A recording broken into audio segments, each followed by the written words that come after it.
I love when I meet somebody for the first time and they ask me about my work, and I have the distinct pleasure of telling them that I work for ICAN, which is probably the most incredible job that anyone could ever have. I get to tell them about our unique mission where we train service dogs to be with people living with disabilities and giving those individuals independence.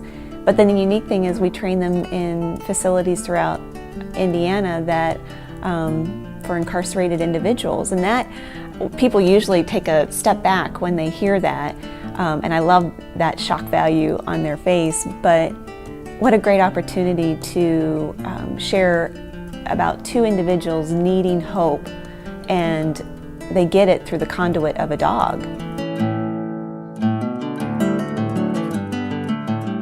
Define hope. Hope is that light, just a glimmer of a light, whether it's down a long tunnel or right in front of me. Hope is when you think that there is no life left and you're given another breath. When you feel like you're drowning and all of a sudden you have that burst of oxygen. Joy. That's what I think when I hear the word hope. Joy. It's to give somebody that, or peace of mind as well. You know, you give somebody peace of mind and let them be able to think, you know, clearly. You give them some hope that maybe they can do something other than what they're doing at that moment.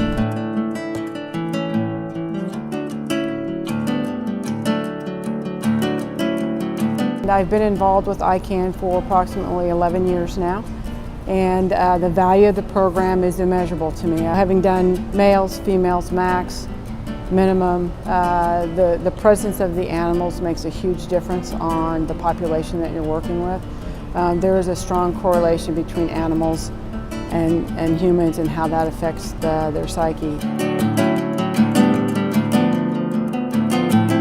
I trust her to do what she does, and she trusts me to do what I do, to be there, to feed her, to take care of her, to make sure she has what she needs. Not necessarily what she wants, because she wants all her toys all the time, but she can't have them. But we can always give her what she needs, and she gives me what I want. So it develops a trust between her and I. One situation that I can quite really remember was the day that they came and got Nina. It was probably one of the saddest days I've had since I've been in prison, and it was when it came to get her. I had had her for 15 months, and I had trained her from 12 weeks. So I became very much attached to her, and I fell in love with her quite a bit. And when it came to take her, I didn't want to let her go. I didn't, and I held on to her, and I held on to her, and I held on to her, and I held on to her, and I waited to the very last minute, you know, and they were like, well, we have to take the dog now. I was like, well, I don't want you to, you know, and it was really, really hard and very, very sad and very depressing that these dogs are meant for somebody else. They're used to help our clients, you know, and it's actually opened my eyes to, you know, the more and more dogs that I train, the more and more clients that I'm helping. I was introduced to ICAN at Branchville Correctional Facility when I was an offender there, and I was actually hired to be an ICAN handler as an offender. And when I was released, I stayed in contact with Dr. Sally Irvin, and here we are today. I'm Director of Training.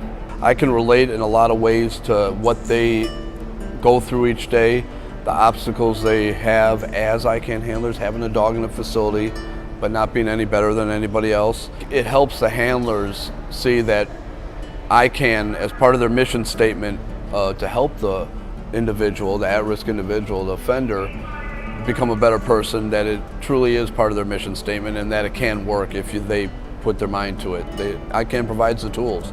It's whether you want to use them or not, and I think I can be an example of that.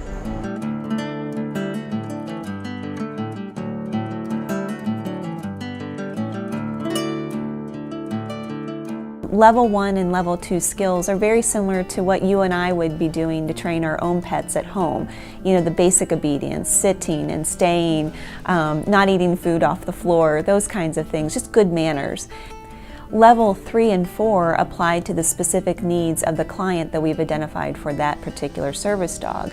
So they may need help with pulling clothes out of a dryer, opening a door, being able to tug socks off of feet. So this is where we're beginning to really hone in the dog's skills to meet the needs of the client so that they can become more independent in everyday living.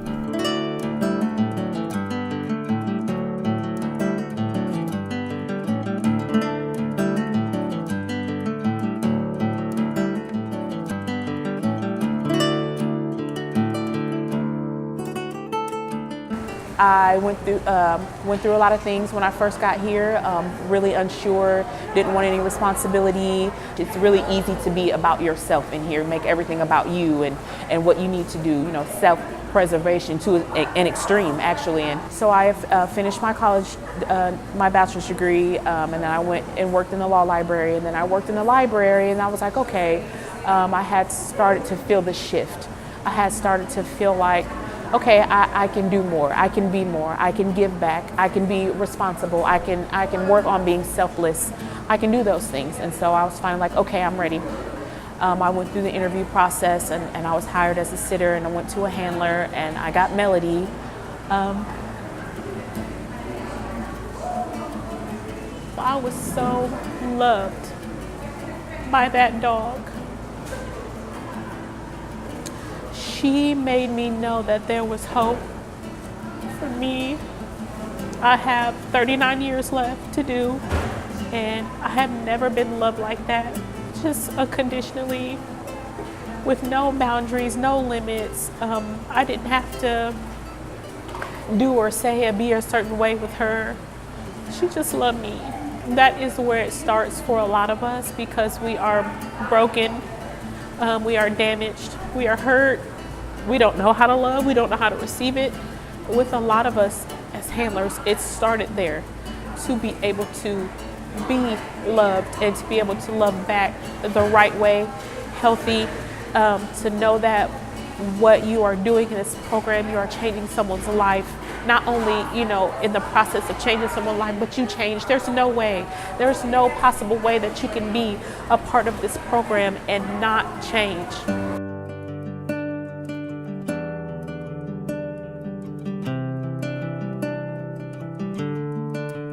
One of my favorite moments was last summer when Olivia, a little girl who is living with cerebral palsy, came into our world, and daily she needs to use a walker to be able to navigate from place to place. And we partnered her with Allie, this beautiful yellow Labrador who is as sweet and gentle as can be. Together they learned how to use both strengths. And now Allie helps Olivia walk from place to place. So before we got Allie, life was very stressful, and a lot of what Olivia needed help with was mobility inside the home, getting from room to room, help, you know, getting onto the toilet or turning lights on and off, getting stuff from different rooms and having it brought to her.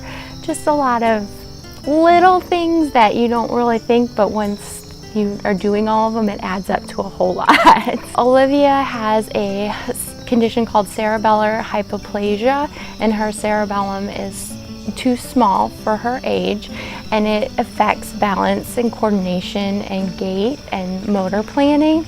So she has a lot of difficulty being able to stand and walk by herself, and balance. She tends to fall, and she's always had a walker since about 2 years old, when she started walking kind of with assist. So the day in training when Deb had us put on the vest and remove the walker and say, let's go for it, let's have Olivia walk this, it still gives me goosebumps, because to see that little teeny tiny bit brings tears to my eyes every time.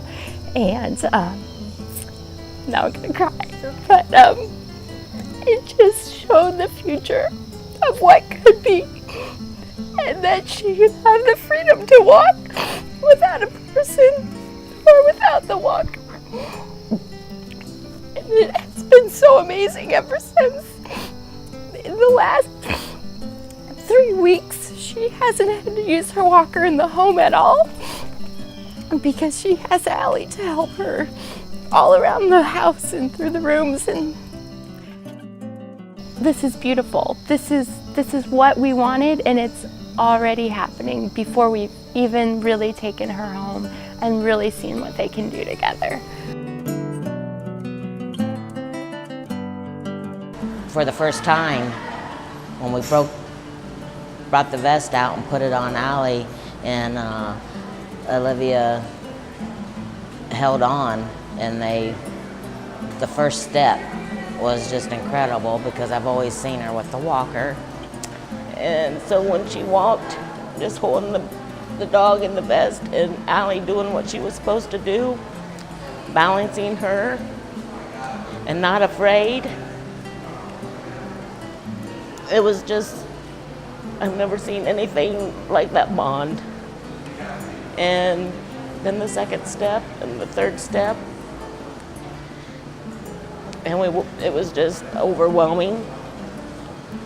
And Olivia's smile, it's just like, wow, look what I can do, what I am doing. You know, she can't do that by herself, but now with Allie, she can. My job was done.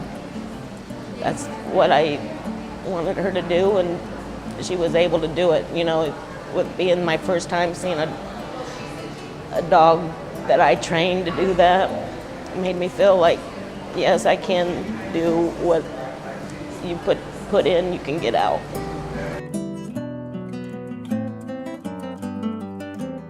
It's important to support ICAN just simply because it's a great program.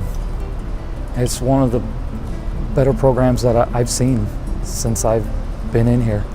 To support ICAN is just supporting my son. Who would ever know if my son one day may need a service dog, or anybody in my family for that matter? We don't know day to day what's going to happen. We definitely don't know what tomorrow's going to bring us. We have no idea. So without the support of people out there, you know, and us in here, you know, there'd be lots and lots of clients that are not able to do what they do with the help of a service dog.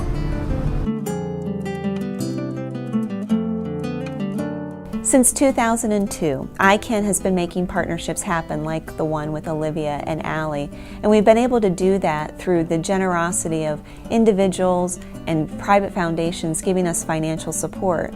However, today we are facing a 3-year wait list, and frankly, that is just way too long. So I'm coming to you to ask for your support to help us train more dogs, to be able to bring more hope to individuals living with disabilities in Indiana, and to do it today. I really do believe hope changes everything.